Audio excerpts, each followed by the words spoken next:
నిన్న మలక్పేట ఏరియా హాస్పిటల్లో నెమలిక అనే అమ్మాయికి డెలివరీ జరగడం జరిగింది. అది మార్నింగ్ 3:30కి డెలివరీ జరిగింది. 12 మగబిడ్డ పుట్టిండు. ఇంతవరకు బాగానే ఉంది. కానీ అధిక రక్తస్రావం జరగడం వల్ల ఈ హాస్పిటల్లో బ్లడ్ బ్యాంక్ లేని కారణంగా ఆమెకు బ్లడ్ అందించలేకపోయినారు. ఇక్కడ ఉన్న డాక్టర్స్ తమ కృషి చేసినారు. కానీ వాళ్ళతో కాని పక్షంలో మన మెటర్నిటీ హాస్పిటల్, కోటి మెటర్నిటీ హాస్పిటల్కి రెఫర్ చేయడం జరిగింది. అంబులెన్స్లో తీసుకుపోవడం జరిగింది. అంతా బాగానే ఉంది. కానీ అక్కడ బ్లడ్ ఎక్కించే టైం గడవడం వల్ల ప్రాణాలు కోల్పోవడం జరిగింది. పేదవాడు హాస్పిటల్ ట్రీట్మెంట్ చేపించాలంటే గవర్నమెంట్ హాస్పిటల్కి వెళ్తాడు, ఎందుకంటే అతని దగ్గర పైసలు ఉండవు. కానీ ఇక్కడ గత ప్రభుత్వం 2020లోనే బ్లడ్ బ్యాంక్ శాంక్షన్ చేయడం జరిగింది. కేవలం ఇక్కడ ఉన్న అఫీషియల్స్ ఫాలోఅప్ చేయలేక నిర్లక్ష్య ధోరణితో ఇక్కడ బ్లడ్ బ్యాంక్ రాలేకపోయింది.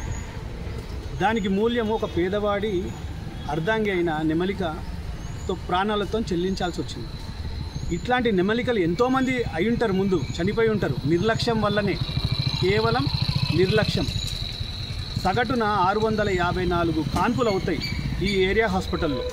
కనీసము బ్లడ్ దొరకకుండా ఎంతమంది చచ్చిపోయింటారో మీరే ఆలోచించండి. మేము ఈ ప్రభుత్వాన్ని డిమాండ్ ఏం చేస్తున్నామంటే త్వరితగతిన ఇక్కడ ఒక బ్లడ్ బ్యాంక్ శాంక్షన్ చేపియాలి. ప్లస్ ఇంకొకటి ఏంటి అంటే ఇక్కడ ఎన్విరాన్మెంట్ కూడా బాగాలేదు.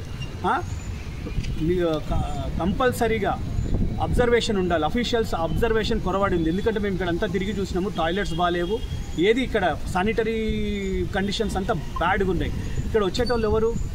ఎక్కువ మటుకు గర్భిణీ స్త్రీలే వస్తారు. వాళ్ళకి ఇన్ఫెక్షన్స్ కావా? అందుకని మేము ప్రభుత్వాన్ని ఒకటే డిమాండ్ చేస్తున్నాం, నువ్వు చేసేది కొత్తగా ఏం చేయకు. పాత ప్రభుత్వం ఏమైతే శాంక్షన్ చేసిందో దాన్ని అమలుపరచు. ఇప్పటికే అన్ని స్థితులలో నువ్వు జీరో అయిపోయినావు. కనీసం పేదవాడు ఎక్కడ చూస్తాడు? గవర్నమెంట్ హాస్పిటల్నే చూస్తాడు. అవిటిని బాగుపరిస్తే కొంచెమైనా పబ్లిక్ ఆగ్రహానికి లోను కాకుండా ఉంటావు. ఎలాగో నెక్స్ట్ వచ్చేది పోయేది ఏం లేదు. కానీ ఉన్నన్ని రోజులైనా మంచి పనులు చేస్తే పైకి పోతే మంచి ఉంటుంది, పుణ్యం కట్టుకొని పోయినట్టు ఉంటుంది.